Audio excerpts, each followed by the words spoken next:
Assalamualaikum warahmatullahi wabarakatuh. Balik lagi di channel Raden Agung, channel yang nggak ngapa-ngapain, channel yang unfaedah untuk beberapa orang mungkin. Karena dari kemarin kita akan ngobrol di video-video sebelumnya, kita ngobrol dan sharing knowledge tentang safety.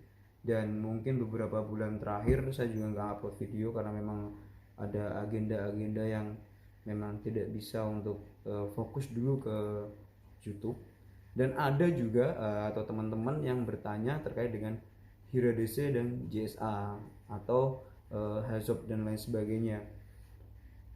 Mungkin itu saya jawab di next video terkait dengan Hira DC JSA, karena memang Hira DC dan JSA itu ada korelasinya dan pengendaliannya harus match satu sama lainnya. Jadi agak pembahasannya memang agak panjang, dan kita di sini memang sebagai fakir ilmu dan harus benar-benar belajar terus menerus. Dan kita nanti pagi ini ya, maksudnya di video kali ini kita akan bahas terkait dengan lifting lagi. Kenapa kok saya sangat excited atau sangat tertarik dengan dunia lifting? Karena memang pekerjaan saya kebanyakan strukturnya dari struktur tinggi atau struktur kerjaan ketinggian, dan memang harus membutuhkan lifting di situ. Memang mau nggak mau harus ada lifting dan heavy lifting karena ada pekerjaan elevated juga kan. Nanti kita bahas standar-standarnya saja. Yang pertama memang kita bahas dulu dasar kita, itu ada Permenaker nomor 5 tahun 85 yang kemarin, tapi diperbarui di Permenaker nomor 8 tahun 2020, dan itu ada gap analisisnya. Memang ada perbedaannya. Jadi kenapa kok lifting itu sangat penting sekali? Karena di catatan di dunia safety itu tahun 2017 sampai 2018 itu kerjaan yang banyak menimbulkan accident itu ada di lifting, dan salah satunya pekerjaan pengangkatan gelagar beton atau girder, dan itu juga dimasukkan di Permenaker nomor 8 tahun 2020. Itu memang ada pasalnya, itu di data spesifik tentang batang penyangga atau girder. Itu ada di pasal 29 kalau saya nggak salah ya. Nanti coba kita lihat lagi. Tapi memang kita standarnya, acuannya kita pakai Permenaker yang terbaru, karena Permenaker juga update terus, kita juga harus mengikuti. Dan itu memang harus kita ikuti karena memang regulasi yang dibuat itu memang untuk menjadikan pekerjaan kita nyaman, menjadikan pekerjaan kita aman, dan kita di dalam SOP yang benar. Walaupun di beberapa perusahaan ada standar-standar yang lain. Contohnya di beberapa perusahaan asing itu ada EN, ada ASME, ada API, ada BS dan lain sebagainya. Nanti kita bahas satu-satu nih. Cuma kulit luarnya saja, karena di sini saya juga tidak begitu paham sekali. Saya masih belajar. Saya butuh ilmu yang sangat banyak sekali, karena saya di sini hanya tahu kulit luarnya saja, dan itu belum seberapa. Mungkin teman-teman yang junior saya atau senior saya mungkin lebih paham, bisa komen. Dan di sini kita tidak bermaksud menggurui, kita di sini hanya sama-sama belajar, sama-sama sharing aja. Seperti apa sih dunia lifting di luar itu? Nah, yang pertama kita bahas itu ada yang namanya EN 13.000.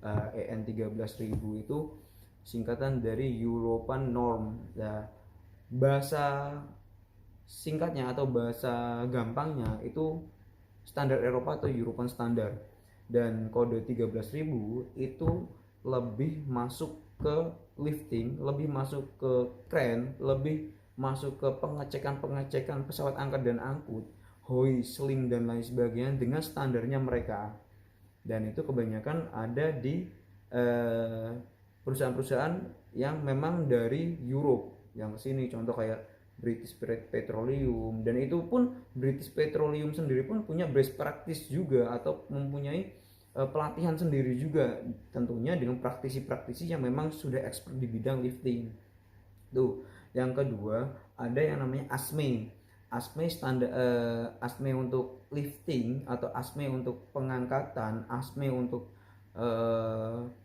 pesawat angkat dan pesawat angkut, itu ada di B30 series kalau saya nggak salah. Nanti saya tulis, saat saya menyebutnya saya tulis biar teman-teman juga bisa searching, atau yang saya sebutkan salah atau kurang tepat ya tulis saja di kolom komentar, dan saya minta maaf karena saya di sini memang benar-benar lagi belajar juga kan. Dan kalau ASME itu jadi singkatannya dari American Society Mechanical Engineer. Jadi yang B30 seriesnya itu dia lebih ke tipe-tipe atau lebih ke pesawat angkat dan angkutnya, dan itu ASME itu standarnya Amerika. ASME itu standarnya Amerika. Ada lagi yang namanya API. Nah, kalau biasanya kalau API, lah API 2C ya kalau kita sebut ya. API 2C itu lebih ke pedestal atau tumpuan atau platform yang ada di offshore. Biasanya dia lebih ke oil and gas, karena singkatan dari API sendiri atau API itu sendiri American Petroleum Institute. Jadi memang yang API kode 2C itu lebih ke pedestal atau jack atau tumpuan platform yang ada di rig, atau ada saat gimana ya bahasanya, tempat pengeboran lah, ada di rignya. Jadi memang itu standarnya ada prosedurnya, dan kebanyakan perusahaan-perusahaan yang bergerak di bidang offshore oil and gas itu menggunakan API 2C, dan itu ada panduannya. Nanti teman-teman juga bisa searching, karena kita video singkat aja sambil kita merefresh lagi. Kita belum lama juga, masih masa pandemi seperti ini, jadi belum bisa aktivitas secara mutlak di luar ataupun mengadakan pelatihan paling by Zoom dan lain sebagainya. Walaupun itu juga masuk ya, cuma lebih baik kan kita kalau bertatap muka langsung. Sebenarnya kalau ada pelatihan AK3 umum, ada pelatihan AK3 konstruksi dan lain sebagainya, bukan lewat daring, tapi memang kondisinya mengharuskan seperti ini, jadi kita harus bersabar saja. Terus ada lagi BS atau BS itu British Standard, itu kode 7121, itu part 1 dan 2 itu terkait juga dengan lifting, dengan pesawat angkat dan angkutnya. Itu lebih ke standar Inggris. Jadi kebanyakan perusahaan Inggris, British Petroleum dan lain sebagainya itu menggunakan standar-standar seperti itu. Dan kita lebih banyak di dunia lifting, setahu saya, sependek ilmu saya, itu kebanyakan itu kiblatnya kalau nggak Europe dan Amerika, cuma lebih banyaknya ke Europe, lebih banyak ke Eropa, karena memang perusahaan-perusahaan yang besar-besar itu ada dua yang biasanya masuk di Indonesia ya, kayak British Petroleum. Terus ada lagi kalau dari Amerika itu ada yang namanya Halliburton, dan banyak beberapa Exxon Mobil, banyak lah, sangat banyak sekali. Terus ada standar lagi yang dari Asia, ini lebih ke lifting juga, lebih ke crane juga, itu namanya JIS, itu dari Jepang. Jadi kalau JIS itu lebih ke Japan Industrial Standard, jadi standar industrinya Jepang terkait dengan pesawat angkat dan pesawat angkut, lebih ke ada kodenya 8831. Itu lebih juga standar seperti untuk mengangkat atau pengetesan dan lain sebagainya, kayak checklist dan lain sebagainya, itu Jepang juga punya standar. Sedangkan kita tahu Jepang juga salah satu perusahaan yang maju di Asia. Jadi memang udah ikut masuknya ke internasional standar yang kita bahas sekarang. Terus ada lagi ISO-nya bukan ISO 14001, ISO 18001 tidak. ISO-nya kita lebih ke ISO 4301. Kalau ISO 4301 itu lebih ke general klasifikasi crane sama pengecekannya. Jadi hampir sebagian besar tuh garis besarnya itu hampir sama untuk terkait dengan lifting pesawat angkat dan angkut, terkait metode, terkait dengan pengecekan, terkait dengan assembling dan lain sebagainya. Terus ada lagi yang OSHA. OSHA itu Occupational Safety Health Administration, yang kode 21 CFR part 1910, itu kayak kalau di OSHA itu di Indonesia itu kayak kemenakernya Amerika. Jadi dia American of Labor Ministry, dan kalau saya nggak salah ya, coba nanti teman-teman juga bisa searching, kita sama-sama searching biar kita juga tahu juga. Jadi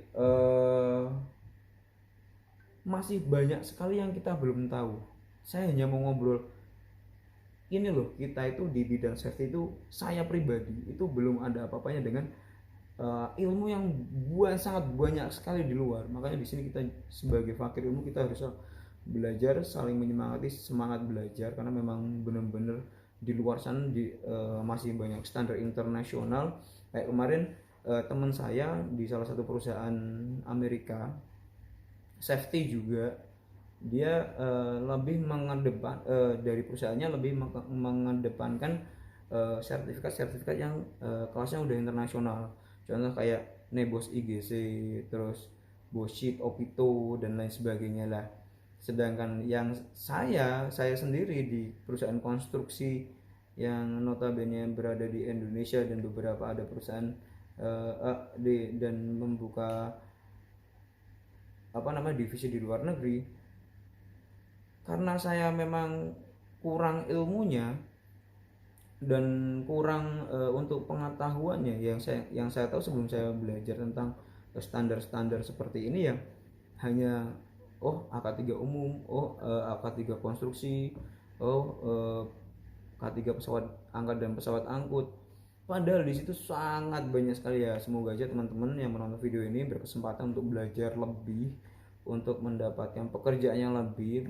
Pekerjaan sih bonus saja sih untuk rekan-rekan, cuma paling tidak kita udah mengetahui ilmu-ilmunya. Apapun bidang pekerjaan rekan-rekan atau teman-teman semua pasti ada disusupi dengan K3, pasti itu. Karena memang sekarang Indonesia lebih fokus ke K3, sedangkan kita sudah tahu tanggal 12 Februari sampai tanggal 12 Maret itu ditetapkan sebagai hari K3 lah. Makanya ini untuk teman-teman juga, semangat, terus semangat, jangan pantang menyerah.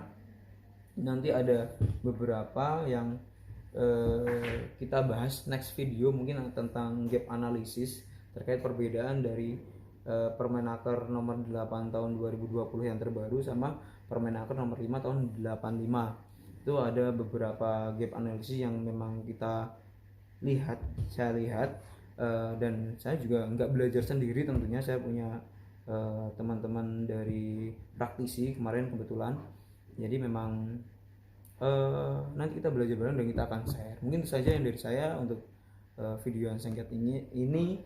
Jangan lupa like, comment, subscribe, dan subscribe itu gratis katanya kan. Ya, memang subscribe gratis, nontonnya gratis, harus pakai kuota. Itu yang saya sampaikan, nggak panjang lebar sih, cuma 12 menit, nggak sampai 15 menit. Semoga bermanfaat juga untuk rekan-rekan. Tetap semangat, tetap optimis. Apapun yang terjadi, semua rezeki sudah ditentukan. Tidak ada manusia yang bodoh, hanya yang mau belajar atau tidak belajar saja. Itu dari saya. Jika ada salah-salah kata atau salah-salah tadi saya ngobrol yang saya tekankan terkait dengan standar-standar, saya mohon maaf. Bila kita berdaya. Assalamualaikum warahmatullahi wabarakatuh.